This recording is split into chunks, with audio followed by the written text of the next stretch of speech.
Hello good evening. आप सभी को स्वागत है हमारे इस एसएमसी समस्तीपुर के यूट्यूब प्लेटफॉर्म पर। जैसा कि आप सभी साथी देख रहे होंगे, बहुत दिनों से क्लास आप सभी की नहीं चल पा रही थी, तो जिसके लिए आप सभी के लिए बेहद जरूरी टॉपिक जो है, और खास करके आज आप सभी को ज्यादा नहीं, आधा घंटे का क्लास रहेगा। ये हाफ आवर यानी 30 मिनट्स, और पैसेंस के साथ बैठे रहिएगा। एकदम शांति से आप सुनेंगे चीजों को। पहले पहले हम 5-7 मिनट आपको बताएंगे चीजों को, फिर आगे आपको हम लाइन बाय लाइन करके क्वेश्चन करवाएंगे। और आप सभी को लगेगा कि नहीं, आज के क्लास में मैंने कुछ गेन किया है, जो कि आप सभी साथी का बहुत दिनों से कहना था कि सर हिस्ट्री में जो है मिडाइवल हिस्ट्री आज तक नहीं बताए हैं, तो मिडाइवल हिस्ट्री की बात करेंगे। और मिडाइवल हिस्ट्री में यानी मध्यकालीन भारत की बात करेंगे। ठीक है। और मध्यकालीन भारत से रिलेटेड टॉपिक की यदि हम बात करें, जिसमें आता है सबसे पहले अरब आक्रमण की बात आती है। और अरब आक्रमण की यदि बात आती है तो इसमें सबसे पहले मन में आता है अरब आक्रमण आखिर भारत पे आक्रमण कब किया था। तो भारत की बात जब भी आती है तो इससे पहले मन में आता है कि आखिर भारत का नाम जो है भारत कैसे पड़ा। हम इस बातों को सबसे पहले समझेंगे कि भारत का नाम भारत सबसे पहले जो है कैसे पड़ा था, इस चीजों को समझेंगे। तो जैसा कि हम सभी को पढ़ने को मिलता है कि ऋग्वेद में सबसे पहले उल्लेखित किया गया था कि भरत जो है एक कबीले का नाम था। क्या था? भरत एक कबीले का नाम था, जिसके नाम पर जो है भारत का इस देश का नाम भारत पड़ा था। लेकिन परंपरा के अनुसार जो है, परंपरा अनुसार जो है पता चलता है कि दुष्यंत के पुत्र जो है भरत थे, जिनके नाम पर हमारे देश का नाम भारत पड़ा है। दो बात, अभी तक दो बात समझ में आई कि पहला जो है ऋग्वेद के अकॉर्डिंग जो है भरत कबीले था, जिस कबीले के नाम पर जो है हमारे देश का नाम भारत पड़ा। दूसरी बात, दुष्यंत के पुत्र जो है भरत था, जिनके नाम पर हमारे देश का नाम भारत पड़ा। और आगे चल के फिर पता चलता है कि बहुत सारे विद्वानों का कहना होता है कि जो है ऋषभ देव जो थे, जो कि जैन धर्म की यदि हम बात करें तो जैन धर्म के संस्थापक माने जाते हैं। ठीक है। ऋषभ देव जैन धर्म के प्रथम गुरु की भी यदि हम बात करते हैं, तो ऋषभ देव के द्वारा जो है इनके पुत्र थे, सबसे बड़े पुत्र थे जिनका नाम भरत था। इनके नाम पर भारत हमारे देश का नाम पड़ा। यानी कहने का मतलब जो है ऋषभ देव के बड़े पुत्र का नाम भरत होने के कारण हमारे देश का नाम भारत पड़ा।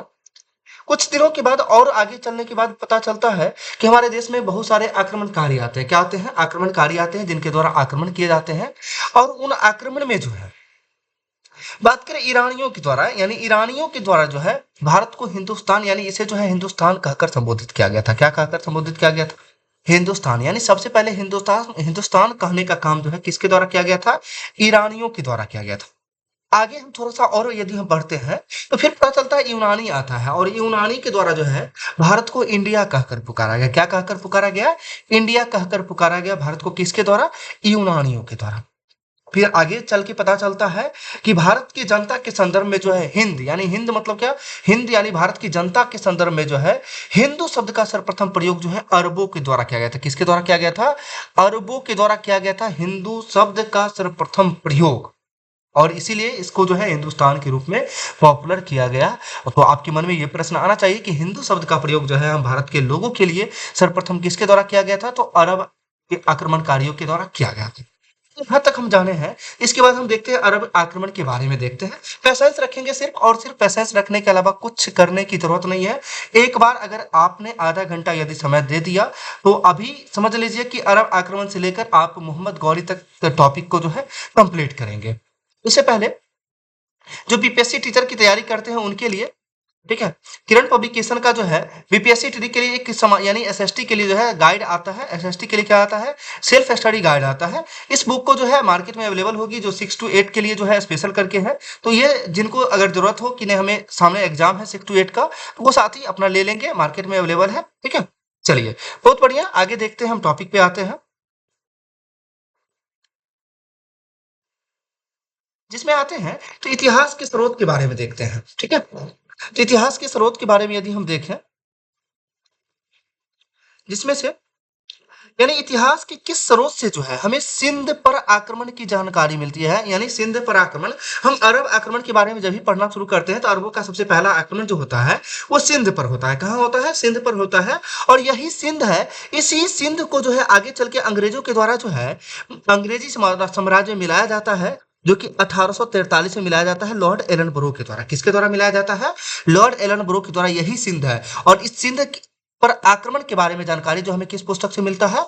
चचनामा से मिलता है। किसके द्वारा? चचनामा से। और आगे चल के आपके मन में ये भी आएगा कि इस चचनामा के लेखक कौन होंगे? तो चचनामा लिखा गया था अली अहमद के द्वारा। किनके द्वारा लिखा गया था? अली अहमद के द्वारा। फिर आगे चल के मन में आता है प्रश्न ये कि भारत पर सबसे पहला मुस्लिम आक्रमण किसके नेतृत्व में हुआ था? तो सबसे पहला मुस्लिम आक्रमण की यदि हम बात करते हैं तो वो अरबों के नेतृत्व में हुआ था। किनके नेतृत्व में हुआ था? अरबों के नेतृत्व में हुआ था पहला मुस्लिम आक्रमण। आगे चल के भारत पर पहला मुस्लिम आक्रमण हुआ कब था? तो वो 711 ईस्वी में हुआ था। कब हुआ था? 711 ईस्वी में हुआ था। आगे फिर आता है कि मुस्लिम आक्रमण जो अरब के नेतृत्व में हुआ था, किसके नेतृत्व में हुआ था? तो उस व्यक्ति का नाम है मोहम्मद बिन कासिम। किसके नेतृत्व में हुआ था? मोहम्मद बिन कासिम के नेतृत्व में जो है हुआ था। यानी मोहम्मद बिन कासिम ने जो है भारत पर आक्रमण किस तर्क जो है किस क्षेत्र को जीता था? तभी आपको बताया था किस पर आक्रमण किया था? सिंध पर। यानी सिंध एवं मुल्तान के क्षेत्र को जो है जीतने का काम किसके द्वारा किया गया है? तो ये किया गया था आपका मोहम्मद बिन कासिम के द्वारा। ठीक है, चलिए आगे देखते हैं। आगे की पॉइंट यदि देखने को मिलता है हमें कि मोहम्मद बिन कासिम जो है किसका सेनापति था। बहुत इंपॉर्टेंट प्रश्न है कि मोहम्मद बिन कासिम जो है यह किसका सेनापति था। मोहम्मद बिन कासिम जो है ये सेनापति किसका हो जाएगा? यह सेनापति उमैद खलीफा का था। किसका था? उमैद खलीफा का सेनापति हो जाएगा मोहम्मद बिन कासिम। आगे यदि हम बात करते हैं तो अरबों द्वारा पहला सफल आक्रमण कब किया गया था? तो अरबों के द्वारा पहला सफल आक्रमण जो हुआ था वह 712 में हुआ था। और ये 712 में किसके नेतृत्व में हुआ था? तो मोहम्मद बिन कासिम के नेतृत्व में हुआ था। यानी अरबों द्वारा जो है पहला आक्रमण जो है यानी जो है किसके नेतृत्व? मोहम्मद बिन कासिम के नेतृत्व में। और ये पहला सफल आक्रमण था। आगे देखते हैं पहली बार जो है भारत में इस्लाम का प्रवेश जो है किस आक्रमण द्वारा होता है। अब आपके मन में आता है कि मोहम्मद बिन कासिम के द्वारा यानी अरबों का जो आक्रमण होता है इनका मुख्य उद्देश्य क्या था? तो इस्लाम धर्मों का प्रचार प्रसार करना तथा धर्म लूटपाट करना, यही इनका उद्देश्य था। जिसमें से पूछा जाता है इस्लाम का प्रवेश जो है भारत में किस के आक्रमण से प्रारंभ होता है? ये अरब आक्रमण से ही के द्वारा ही जो है प्रारंभ होता है भारत में इस्लाम का प्रवेश। आगे अभी थोड़ा देर पहले ही बताए थे हिंद अथवा हिंदू शब्द का प्रयोग सर्वप्रथम किसने किया था? वो किसके द्वारा किया गया था? अरबों के द्वारा किया गया था। किसके लिए? हिंदुस्तान के वासियों के लिए, भारत के वासियों के लिए जो है हिंद अथवा हिंदू शब्द का प्रयोग जो है किसने किया था? अरबों ने किया था। आगे देखते हैं अगला प्रश्न है, बहुत इंपोर्टेंट है, ये भी VVI है कि भारत में सर्वप्रथम जजिया कर किसके द्वारा लगाया गया था? तो भारत में सर्वप्रथम जजिया कर की यदि हम बात करते हैं तो मोहम्मद बिन कासिम के द्वारा लगाया था। किनके द्वारा लगाया गया था? मोहम्मद बिन कासिम के द्वारा जो है भारत में जजिया कर सर्वप्रथम लगाया गया था। आगे एक बहुत इंपोर्टेंट प्रश्न आता है आप सभी के लिए कि दिरहम सिक्के का प्रचलन किसने किया था? यानी एक सिक्का था जिसका नाम क्या रखा गया था? दिरहम। यानी दिरहम सिक्के का प्रचलन जो है किसके द्वारा किया गया था? तो वो थे मोहम्मद बिन कासिम। किसके द्वारा? मोहम्मद बिन कासिम के द्वारा जो है दिरहम सिक्के का प्रयोग किया गया था। किसके द्वारा? मोहम्मद बिन कासिम के द्वारा जो है दिरहम नामक सिक्के का प्रयोग किया गया था। अब आगे आपके मन में एक प्रश्न आता है, आप सभी जानते होंगे कि एक पंचतंत्र पुस्तक है। क्या है? पंचतंत्र। और इस पंचतंत्र के लेखक की यदि हम बात करते हैं तो कौन हो जाएंगे? विष्णु शर्मा हो जाएंगे। पंचतंत्र के लेखक कौन हो जाएंगे? विष्णु शर्मा। विष्णु शर्मा के द्वारा जो पंचतंत्र लिखा गया था, इस पुस्तक को अरबी भाषा में अनुवाद जो है किसके द्वारा जो है करवाया गया था? तो किसके द्वारा करवाया गया था? मोहम्मद बिन कासिम के द्वारा जो है विष्णु शर्मा द्वारा लिखित पंचतंत्र पुस्तक का जो है अरबी भाषा में अनुवाद करवाया गया था। किसके द्वारा? मोहम्मद बिन कासिम के द्वारा। आगे हम देखते हैं कि जो है 715 ईस्वी में जो है मोहम्मद बिन कासिम की हत्या किसने करवाई थी? तो मोहम्मद बिन कासिम की हत्या कब करवा दी जाती है? 715 ईस्वी में करवा दी जाती है। और 715 ईस्वी में करवाने के बाद जो है किसके द्वारा करवाया जाता है? ये खलीफा सुलेमान होते हैं। किसके द्वारा किया जाता है? सुलेमान खलीफा के द्वारा जो है इसकी हत्या करवा दी जाती है मोहम्मद बिन कासिम का। अब आपके मन में एक प्रश्न आता है जो है कि अरब आक्रमण जो है यानी किसके? मोहम्मद बिन कासिम के नेतृत्व में। तो कब किया था? 712 में किया था। और 712 उस समय सिंध का शासक कौन था? यानी सिंध पर शासन किसका था? अगला प्रश्न वही था कि सिंध पर शासन किसका था? दाहिर का शासन था। किसका शासन था? दाहिर का शासन उस समय सिंध पर था। किसका? दाहिर का शासन था। अब देखते हैं हम कि अरबों के आक्रमण से संबंधित एक पुस्तक है जिसका नाम है तारीख ए सिंध। क्या है? तारीख ए सिंध। और तारीख ए सिंध नामक पुस्तक के लेखक कौन है? तो मीर मोहम्मद मासूम को कहा जाता है। कौन है? तारीख ए सिंध नामक पुस्तक के लेखक कौन हो जाएंगे? मीर मोहम्मद कासिम। इतना जान लीजिए, पैसेंस रखिएगा। आज के क्लास में आपको एंशियंट हिस्ट्री का जो प्रारंभ किया गया है ये जान लीजिए, एक भी प्रश्न आपका एग्जाम में नहीं छूटेगा। जो एग्जाम में पूछा जाता है सिर्फ और सिर्फ शांति से आपको सुनना है। सामने दिखेगा भी आपको डिस्प्ले पर, आप देख सकते हैं। सिर्फ पैसेंस रखिएगा, आधा घंटा पैसेंस के साथ, जीवन में कभी नहीं भूलिएगा इस टॉपिक को। यानी अरबों के आक्रमण से संबंधित पुस्तक की बात करते हैं, जिस पुस्तक का नाम क्या था, तारीख ए सिंध। जो तारीख ए सिंध किसके द्वारा लिखा गया था, मीर मोहम्मद मासूम के द्वारा। किनके द्वारा, मीर मोहम्मद मासूम के द्वारा जो है तारीख ए सिंध पुस्तक लिखा गया था। मीर मोहम्मद मासूम के द्वारा लिखा गया था तारीख ए सिंध नामक पुस्तक। आगे देखते हैं, तो आगे किस देशद्रोही की सहायता से जो है, किसका है, किस देशद्रोही की सहायता से मोहम्मद बिन कासिम ने रावौर के युद्ध में दाहिर को पराजित किया था। यानी आपके मन में ये प्रश्न आ रहा हो, तो आज तक नहीं पढ़े होंगे कि रावौर का युद्ध जो है किसके किसके मत हुआ था, किसके किसके मत हुआ था, रावौर का युद्ध जो है किसके किसके मत हुआ था, तो मोहम्मद बिन कासिम और किसके मत, राजा दाहिर के मत हुआ था। ध्यान रखना है, रावौर का युद्ध किसके किसके मत हुआ था, मोहम्मद बिन कासिम और राजा दाहिर के मध्य हुआ था। और इसमें जो है कौन से देशद्रोही थे जो दाहिर के साथ जो है धोखा किया था, जो मोहम्मद बिन कासिम के साथ चला गया था, उसका नाम था सरदार मोकहा। क्या था, सरदार मोकहा ने जो है राजा दाहिर के साथ जो है धोखा किया था। तो आपको ध्यान रखना है, रावौर का युद्ध किसके किसके मध्य हुआ था, तो राजा दाहिर और मोहम्मद बिन कासिम के मध्य हुआ था। ठीक है, और जिसके कारण जो है राजा दाहिर जो है पराजित हो गए थे मोहम्मद बिन कासिम से। ठीक है, अच्छा, इसमें कौन धोखा दिया था, तो सरदार मोकहा ने जो है, मोकहा ने धोखा दिया था। अब आगे हम बात करते हैं, एक पुस्तक अरबों के आक्रमण से संबंधित पुस्तक का नाम जानते हैं, चचनामा। अभी थोड़ा देर पहले बताया था मैंने कि चचनामा, और चचनामा पुस्तक की यदि हम बात करते हैं, तो चचनामा जो है किसके द्वारा लिखा गया था, अली अहमद के द्वारा लिखा गया था। और ये चचनामा यानी चच की बात करते हैं, तो ये चच कौन थे, तो राजा दाहिर के पिता थे। कौन थे, राजा दाहिर के पिता का नाम था चच, जिस कारण से जो है इस पुस्तक का नाम रखा गया, यानी अरबों के आक्रमण से संबंधित पुस्तक का नाम रखा गया चचनामा। ध्यान रखना है इस बातों का। चलिए आगे देखते हैं, हम आगे देखते हैं, तो भारत पर जो है अरब वासियों के आक्रमण का मुख्य उद्देश्य क्या था। मैंने थोड़ी देर पहले बताया था कि भारत पर जो है अरब वासियों का मुख्य उद्देश्य क्या था, तो मुख्य उद्देश्य धन दौलत लूटने के साथ साथ जो है इस्लाम धर्म का प्रचार प्रसार करना। क्या था, इस्लाम धर्म का जो है प्रचार प्रसार करना जो है अरब वासियों का मुख्य उद्देश्य था। क्या, धन दौलत लूटने के साथ साथ जो है इस्लाम धर्म का प्रचार प्रसार करना। चलिए आगे की यदि हम बात करते हैं, तो अरब आक्रमण से संबंधित पुस्तक एक और है, जिसका नाम है सिंध के सुरमा। क्या है, सिंध के सुरमा।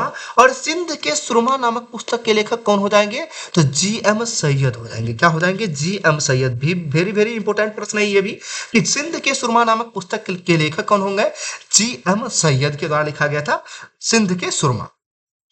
तो बहुत सारे जितने भी पुस्तक इस क्लास से पूछे जा सकते हैं, यानी सिंध आक्रमण से या फिर अरब आक्रमण से रिलेटेड, वो सारे पुस्तकों को जो है अलग अलग करके दिया गया है आप सभी के लिए। और आगे फिर देख लेते हैं कि चच राजवंश की जानकारी किस पुस्तक से मिलती है।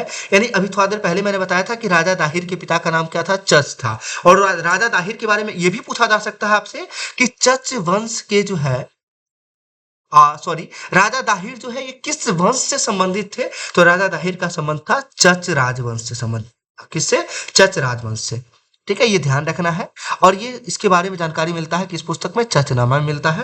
तो आप सभी देख रहे हैं हमारा success maker club Kashipur Samastipur near के इंटर कॉलेज के पास है, जो कि मोबाइल नंबर आपको दिया गया है। आप इस नंबर पे बात कर सकते हैं किसी भी प्रकार की जानकारी के लिए। और यहाँ पे सभी एग्जाम की प्रॉपर तैयारी करवाई जाती है, और विद हॉस्टल फैसिलिटी के साथ। क्या हो जाएगा, विद हॉस्टल फैसिलिटी के साथ जो है आपको तैयारी करवाई जाती है। और मेरा विश्वास है कि आप 1 ईयर सिर्फ पैसेंस के साथ 1 वर्ष आप तैयारी करके देखें, यहाँ पर आप किसी न किसी एग्जाम में रिजल्ट लेकर जाएंगे। चलिए आगे की यदि हम बात करते हैं, तो आगे आते हैं, भारत में आता है जजिया नामक कर। बहुत इंपॉर्टेंट प्रश्न ये भी है कि भारत में जजिया नामक कर की वसूली जो है सबसे पहले किसके द्वारा की गई थी। तो भारत में जो है जजिया नामक कर की जो है वसूली सबसे पहले मोहम्मद बिन कासिम के द्वारा ही किया गया था, जो कि सिंध प्रांत के देवल स्थान पे किया गया था। कहाँ किया गया था, सिंध प्रांत के जो है देवल नामक स्थान पे किया गया था। और ये देवल आगे चल के आपको पढ़ने को मिलेगा कहाँ, तो दिल्ली सल्तनत में। और दिल्ली सल्तनत का एकमात्र बंदरगाह नगर था, उसका नाम था देवल। ये भी ध्यान रखना है, ये देवल वही देवल है सिंध प्रांत की, यानी दिल्ली सल्तनत में आपको पढ़ने को मिलेगा कि जो है दिल्ली सल्तनत का एकमात्र बंदरगाह नगर वो था देवल। और ये देवल नामक स्थान से जो है, सिंध प्रांत के देवल नामक स्थान से जो है जजिया कर की वसूली करने का काम सर्वप्रथम किसके द्वारा किया गया था, मोहम्मद बिन कासिम के द्वारा किया गया था। ये सिर्फ और सिर्फ अभी हम पढ़े हैं मोहम्मद बिन कासिम के बारे में, जो कि भारत पर अरबों का आक्रमण करते हैं। क्या यहाँ तक सभी लोगों को क्लियर हुआ होगा? मैं उम्मीद करूं आप सभी को जरूर क्लियर हुआ होगा। इसका ऑब्जेक्टिव प्रश्न भी आप सभी को बहुत जल्द हम करवा देंगे, आप निश्चिंत रहेंगे, सिर्फ इस चीजों को कंटिन्यू करेंगे। चलिए इनके साथ साथ एक और टॉपिक को देखते हैं, जो टॉपिक है मोहम्मद गजनबी। क्या है? महमूद गजनबी की बात करते हैं।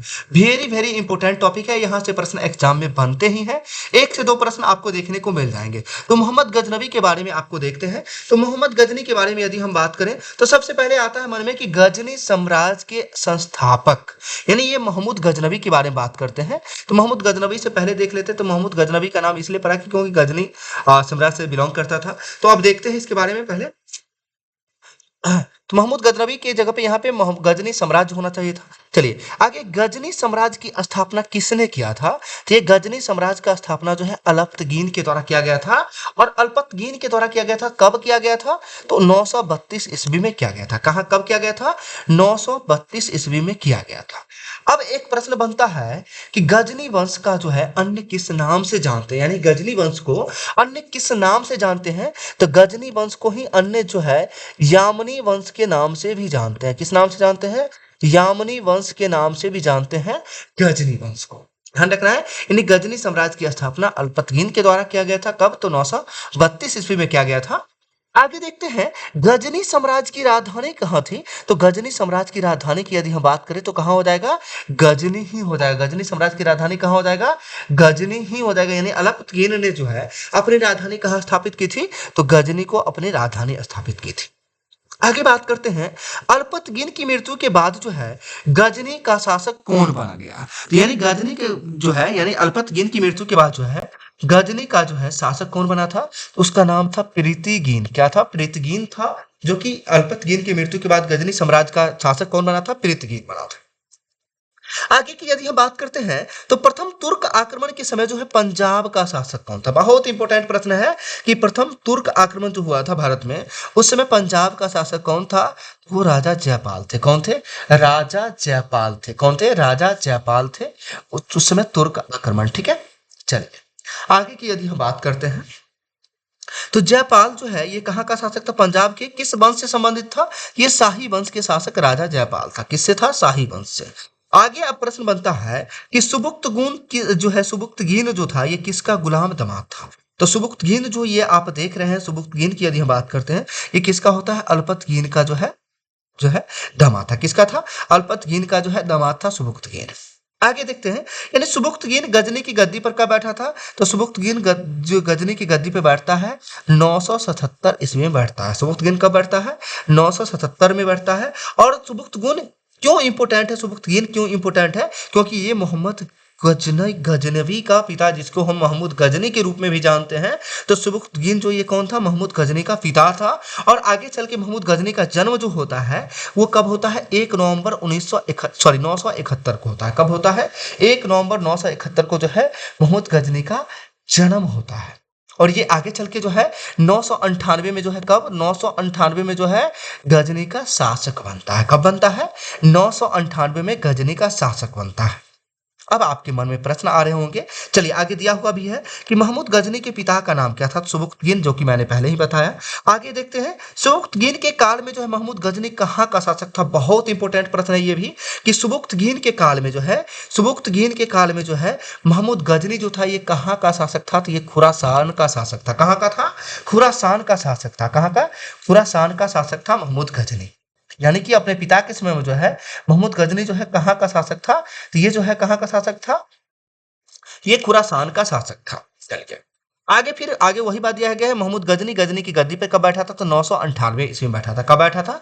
998 में। ये चलिए ये सब एग्जाम के पॉइंट ऑफ व्यू से इंपॉर्टेंट है, आप सभी सिर्फ माइंड में देखना है, एक से दो बार रिवाइज करना है, परमानेंटली कंफर्म हो जाएगा ये टॉपिक। ठीक है, आगे देखते हैं, महमूद गजनी कितने वर्ष की अवस्था में गद्दी पर बैठा था? बहुत इंपॉर्टेंट प्रश्न है। अभी देखिए, आपको बताया था कि महमूद गजनी का जन्म हुआ था 971 में। कब हुआ था? 971 में। और 998 में ये गद्दी पे बैठा, तो कुल कितने वर्ष की अवस्था में बैठा था? यह 27 वर्ष की अवस्था में बैठा गजनी की गद्दी पर बैठा था। आपके मन में ये भी प्रश्न, अभी थोड़ा देर पहले मैंने बताया कि सुबुक्तगीन का पुत्र हुआ महमूद गजनी, और गजनी अपने पिता के समय कहाँ का शासक था? तो खुरासान का शासक था। बिल्कुल। और इसके आगे की यदि हम बात करते हैं तो अल आदिर बिल्लाह ने जो है महमूद गजनी को कौन सी उपाधि प्रदान की थी। बहुत इंपॉर्टेंट प्रश्न है कि यामीन अल आदिर बिल्लाह ने जो है महमूद गजनी को कौन सी उपाधि प्रदान की थी। तो यामीन उद्दौला या फिर यामीन उल मिल्लाह की उपाधि प्रदान की थी। किसकी उपाधि प्रदान की थी? यामीन उद्दौला या फिर यामीन उल मिल्लाह की उपाधि जो है किसके द्वारा? अल आदिर बिल्लाह ने जो है महमूद गजनी को प्रदान की थी। आगे आता है प्रश्न कि महमूद गजनी ने जो है भारत पर कितनी बार आक्रमण किया था। हम सबसे पहले देखेंगे कि पहला आक्रमण कब किया, दूसरा कब किया, इस चीजों को देखें। लेकिन सबसे पहले जो इंपोर्टेंट प्रश्न आता है उस चीजों को हम देखते हैं कि महमूद गजनी ने भारत पर कुल कितनी बार आक्रमण किया था। तो कुल 17 बार आक्रमण किया था। कितना बार किया था? 17 बार आक्रमण किया था। लेकिन एग्जाम में एक प्रश्न और बनता है कि किसके अनुसार महमूद गजनी ने भारत पर 17 बार आक्रमण किया था। तो किसके अनुसार किया था? उसका नाम था सर हेनरी एलियट के द्वारा। किनके अनुसार? सर हेनरी एलियट के अनुसार जो है एलियट के अनुसार जो है महमूद गजनी ने भारत पर कुल कितनी बार आक्रमण किया था?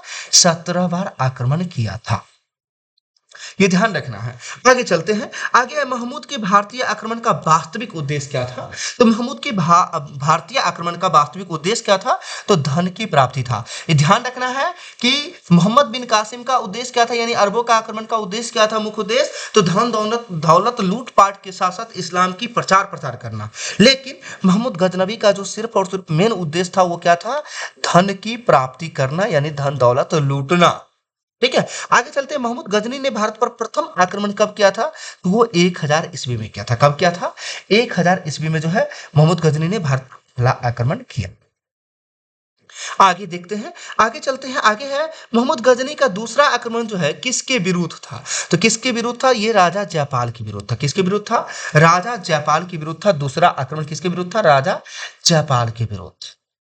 चलिए आगे देखते हैं। थोड़ा सा आगे यदि हम पढ़ते हैं तो हमें पता चलता है कि महमूद गजनी ने जो है 1025 में जो आक्रमण किया था, यानी जो है 1025-26 में सोमनाथ मंदिर को जो लूटा था वो किसके शासनकाल में लूटा था। तो वो आगे प्रश्न आता है जिसमें कंफ्यूजन होता है। भीम प्रथम था, यानी सोमनाथ मंदिर के आक्रमण के समय यहाँ पे आगे दिया गया है उस समय कौन था? तो भीम प्रथम का वहां शासन था। लेकिन आपसे पूछा गया पहला गजनी का दूसरा आक्रमण जो था किसके विरुद्ध था? तो राजा जयपाल के विरुद्ध था। पहला 1000 में, दूसरा आक्रमण हुआ किया था 1001 में किया था। कब किया था? 1001 में किया था। अब आगे आते हैं तो महमूद गजनी का मूर्तिवाद के विरुद्ध जो है पहली जीत कब बताई जाती है। तो महमूद गजनी का जो है मूर्तिवाद के विरुद्ध जो है पहली जीत कब बताई जाती है? 1008 ईस्वी में। कब बताई जाती है? 1008 ईस्वी में जो है महमूद गजनी का मूर्तिवाद के विरुद्ध पहली जीत बताई जाती है। आगे यदि हम देखते हैं तो कब? तो 1008 में। किसके विरुद्ध? तो मूर्तिवाद के विरुद्ध। आगे महमूद गजनी द्वारा नगर कोट के विरुद्ध जो है आक्रमण कब किया गया था? तो वही नगर कोट के विरुद्ध जो आक्रमण किया गया था वो 1008 ईस्वी में ही किया गया था। कब किया गया था? 1008 ईस्वी में किया गया था। इसके बाद कुछ पॉइंट को ध्यान रखना है जो पॉइंट इस नोट्स में नहीं दिया गया है, बहुत इंपॉर्टेंट है कि महमूद गजनी ने जो है चंदेलों के पर जो आक्रमण किया था इस बीच में जो करता है, जो कि 19-20 के आसपास में करता है। कब करता है? 1019-20 में जो है महमूद गजनी का चंदेलों पर आक्रमण होता है। और चंदेल पर आक्रमण होता है उस समय चंदेल का शासक कौन होते हैं? तो उस समय चंदेल का शासक होते हैं विद्याधर होते हैं। कौन होते हैं? विद्याधर जो है चंदेल के शासक होते हैं। चंदेल वंश का कौन शासक होता है? विद्याधर। और ये विद्याधर पहला शासक था। क्या था? इंपोर्टेंट क्या है? क्योंकि विद्याधर पहला एकमात्र यानी अकेला हिंदू शासक था जिसने मुसलमानों का सफलतापूर्वक प्रतिरोध किया था। आपसे पूछा जाएगा कि पहला हिंदू शासक कौन था जिसने मुसलमानों का जो है सफलतापूर्वक जो है प्रतिरोध किया था। सफलतापूर्वक प्रतिरोध करने का मतलब जो है अकेला, यानी जो है अकेला विरोध करने का काम किया था। किसका? तो महमूद गजनी का, जो कि कब? तो 1019-20 में किया था। ये ध्यान रखना है। विद्याधर किस वंश के शासक थे? तो चंदेल वंश के शासक थे। चंदेल वंश के संस्थापक आपसे पूछा जाता है तो चंदेल वंश के संस्थापक नन्नुक होते हैं। आप सभी को पता होगा और आप सभी कमेंट करके बताइएगा कि चंदेल वंश की राजधानी कहाँ है। चलिए आगे आते हैं। इसी बीच में आगे देखते हैं। आगे आता है कि 1025 में महमूद गजनी के द्वारा जो है सोमनाथ मंदिर पर आक्रमण किया जाता है। किसके द्वारा? महमूद गजनी के द्वारा जो है सोमनाथ मंदिर पर आक्रमण कब किया जाता है? तो 1025 ईस्वी में। कब किया जाता है? 1025 ईस्वी में जो है सोमनाथ मंदिर पर आक्रमण करता है। कौन करता है? तो महमूद गजनी करता है। आगे चलते हैं। महमूद गजनी द्वारा जो है अंतिम आक्रमण कब किया गया था? महमूद गजनी के द्वारा अंतिम आक्रमण जो किया गया था वो 1027 में। कब किया गया था? 1027 में जो है गजनी का अंतिम आक्रमण होता है, यानी कि 1000 से लेकर 1027 तक जो है महमूद गजनी आक्रमण भारत पर बार बार करते रहा। भारत के विभिन्न क्षेत्रों से धन दौलत लूटने का काम करते रहा। ठीक है, जिसमें मूर्तिवाद के विरुद्ध पहली जीत इसका बताया जाता है 1008 में, जो कहां पे? तो नगरकोट के विरुद्ध आक्रमण ये था। ठीक है, चलिए आगे चलते हैं। महमूद गजनी का अंतिम आक्रमण किसके विरुद्ध था? तो ये जाटों के विरुद्ध था। किसके विरुद्ध था? जाटों के विरुद्ध था। जो कब? तो 1027 में। यानी ये जाटों के कारण क्यों होता है कि महमूद गजनी जब सोमनाथ मंदिर लूट कर जा रहा होता है रास्ते में, तो रास्ते में जो है जाटों के द्वारा जो है इसके धन दौलत को लूट लिया जाता है, और इसको बदला लेने के लिए वो पुनः 1027 में जो है जाटों पर आक्रमण करता है, और आगे चल के महमूद गजनी की मृत्यु हो जाती है 1030 ईस्वी में। कब हो जाती है? 1030 ईस्वी में जो है महमूद गजनी की मृत्यु हो जाती है। चलिए आगे की यदि हम बात करते हैं, बहुत इंपॉर्टेंट प्रश्न है अगला, जो कि एग्जाम के पॉइंट ऑफ व्यू से, कि सुल्तान की उपाधि धारण करने वाला पहला तुर्क कौन था? यानी सुल्तान की उपाधि धारण करने वाला पहला तुर्क कौन था? तो वो महमूद गजनी था। कौन था? महमूद गजनी था जो सुल्तान की उपाधि धारण करने वाला पहला तुर्क हुआ। कौन हुआ? पहला तुर्क कौन हुआ? महमूद गजनी, जिसने सुल्तान की उपाधि धारण की थी।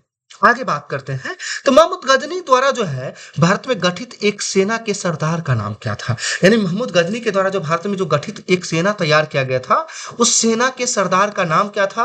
उसका नाम था तिलक। क्या नाम था? उस सेना के सरदार का नाम क्या था? तिलक था। ठीक है, उस सेना के सरदार का नाम तिलक था।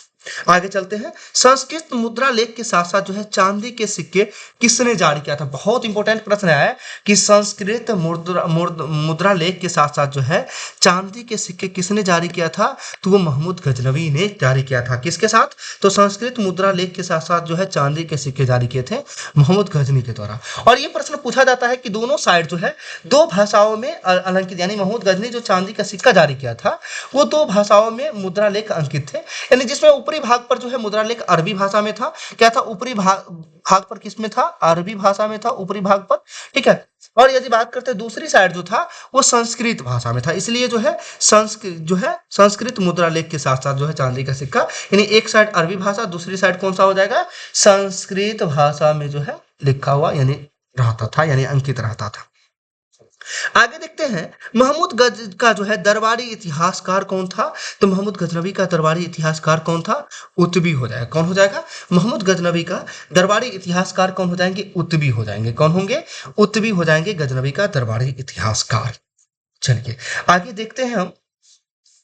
तो आगे इनके यानी दरबारी इतिहासकार और इस उतबी के द्वारा जो एक पुस्तक लिखा गया था जिसका नाम था तारीख ए यामनी। क्या था? तारीख ए यामनी था। तारीख ए यामनी हो जाएगा, उतबी के द्वारा लिखा गया पुस्तक था। यानी महमूद गजनवी के दरबार में बहुत सारे कवि रहा करते थे, लेकिन आपसे पूछा जाए कि महमूद का जो है दरबारी इतिहासकार कौन था, तो सही आंसर क्या होंगे? उतबी हो जाएंगे। चलिए आगे देखते हैं। इसी में अगला प्रश्न जो दिख रहा होगा आप सभी को कि महमूद गजनी के साथ जो है भारत आने वाला इतिहासकार कौन था? बहुत इंपॉर्टेंट प्रश्न ये भी कि महमूद गजनवी के साथ जो है भारत आने वाला इतिहासकार कौन था? तो भारत आने वाला इतिहासकार कौन हो जाएगा? तो जो है अल बरूनी हो जाएगा। कौन हो जाएगा? अल बरूनी जो है महमूद गजनी के साथ भारत आने वाला इतिहासकार कौन? तो अल बरूनी हो जाएगा। इसके साथ साथ जो है अल बरूनी के द्वारा एक पुस्तक लिखा गया था जिसका नाम था तहकीक ए हिंद। यानी क्या करते हैं? तहकीक ए हिंद नामक पुस्तक किसके द्वारा लिखा गया था? अल बरूनी के द्वारा, जिसे किताब उल हिंद के नाम से भी जानते हैं। किसके नाम से जानते हैं? किताब उल हिंद के नाम से जानते हैं, या फिर तहकीक ए हिंद के नाम से जानते हैं। किसके द्वारा लिखा गया था? अल बरूनी के द्वारा ही लिखा गया था। और आगे पूछा जाता है कि इस पुस्तक को जो है अरबी भाषा, यानी बात करते हैं अरबी भाषा से जो है अंग्रेजी भाषा में किसके द्वारा अनुवाद किया गया था? यानी इस पुस्तक को अरबी भाषा से अंग्रेजी भाषा में जो है किसके द्वारा अनुवाद किया गया था? तो सर एडवर्ड सचाऊ के द्वारा। किसके द्वारा किया गया था? अरबी भाषा में किताबुल हिंद लिखा गया था, जिसको जो है एडवर्ड सचाऊ के द्वारा, किसके द्वारा? एडवर्ड सचाऊ के द्वारा जो है इसका अनुवाद किस भाषा में किया गया था? अंग्रेजी भाषा में किया गया था। और आगे चल के ये भी प्रश्न पूछा जाता है कि किताबुल हिंद का जो है अरबी भाषा से हिंदी भाषा में अनुवाद किसके द्वारा किया गया था? अरबी भाषा से हिंदी भाषा में अनुवाद किसके द्वारा किया गया था? रजनीकांत मिश्रा जी के द्वारा किया गया था। ये सॉरी, रजनीकांत शर्मा जी के द्वारा किया गया था। रजनीकांत शर्मा जी के द्वारा जो है अरबी भाषा से अनुवाद किस भाषा में किया गया था? हिंदी भाषा में किया गया। ध्यान रखना है, किताबुल हिंद का अनुवाद जो है अरबी भाषा से अंग्रेजी में एडवर्ड सचाऊ के द्वारा किया गया था, और अरबी भाषा से ही हिंदी भाषा में अनुवाद किसके द्वारा किया गया था? तो रजनीकांत शर्मा के द्वारा किया गया था। चलिए आगे देखते हैं। अगला प्रश्न, इसी में बीच में कुछ लाइन छूट गया था। तो अल बरूनी, फिरदौसी, उतबी ये किसके दरबार में थे? तो ये महमूद गजनवी के दरबार में रहा करते थे। ठीक है, और इस अल बरूनी के बारे में यदि हम बात करते हैं तो पुराणों का अध्ययन करने वाला पहला मुसलमान कौन था? अल बरूनी था। ध्यान रखना, वेरी वेरी इंपॉर्टेंट प्रश्न है ये कि अल पुराणों का अध्ययन करने वाला पहला मुसलमान कौन था? तो वो अल बरूनी हो जाएगा, जिसने पुराणों का अध्ययन किया था। और इसके द्वारा जो पुस्तक लिखा गया था किताबुल हिंद या फिर भारत एक खोज के नाम से भी इसको जानते हैं, या फिर तहकीक हिंद के नाम से भी जानते हैं।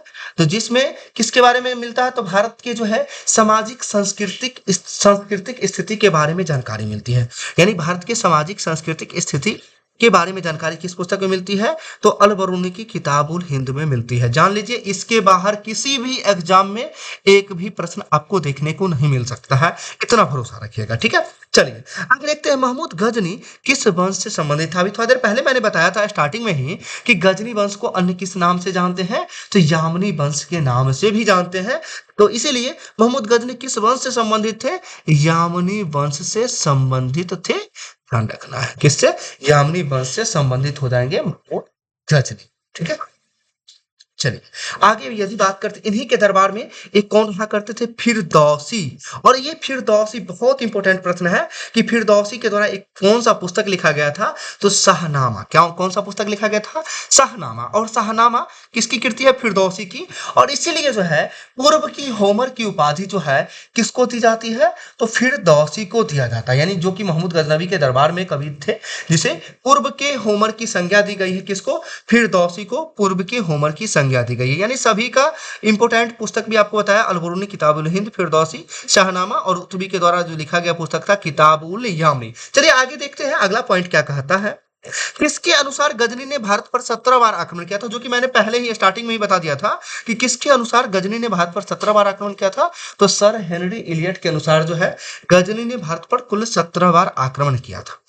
चलिए आगे देखते हैं। किताबुल हिंदी यानी किताबुल यामनी की बात करते हैं, या फिर तारीख यामनी की रचना किसने की थी? उतबी के द्वारा किया गया था। यानी तारीख यामनी या फिर किताबुल यामनी की रचना किसने किया था? उतबी ने किया था। अगला पॉइंट है कि पुराणों का अध्ययन करने वाला प्रथम मुसलमान, जो कि थोड़ा देर पहले ही मैंने बताया, कौन हो जाएंगे? अल बरूनी हो जाएंगे। पुराणों का अध्ययन करने वाला पहला मुसलमान कौन था? अल बरूनी। आगे शाहनामा के लेखक कौन हो जाएंगे? फिरदौसी हो जाएंगे। और फिरदौसी को क्या बोलते हैं? तो जो है पूर्व का होमर बोलते हैं। चलिए आगे देखते हैं। तारीख ए सुबुक्तगीन के लेखक कौन है? बहुत इंपॉर्टेंट प्रश्न ये भी है कि तारीख ए सुबुक्तगीन के लेखक कौन हो जाएंगे? तो तारीख ए सुबुक्तगीन के लेखक की यदि हम बात करते हैं तो बैहाकी हो जाएंगे। और ये बैहाकी जो महमूद गजनी के दरबार में रहा करते थे, ये भी एक विद्वान थे बैहाकी, जिसके द्वारा कौन सा पुस्तक लिखा गया है? तारीख ए सुबुक्तगीन लिखा गया है। कौन सा पुस्तक लिखा गया है? तारीख ए सुबुक्तगीन पुस्तक लिखा गया। किसके द्वारा? बैहाकी के द्वारा लिखा गया है। ठीक है, और ये तारीख ए सुबुक्तगीन की बात करते हैं।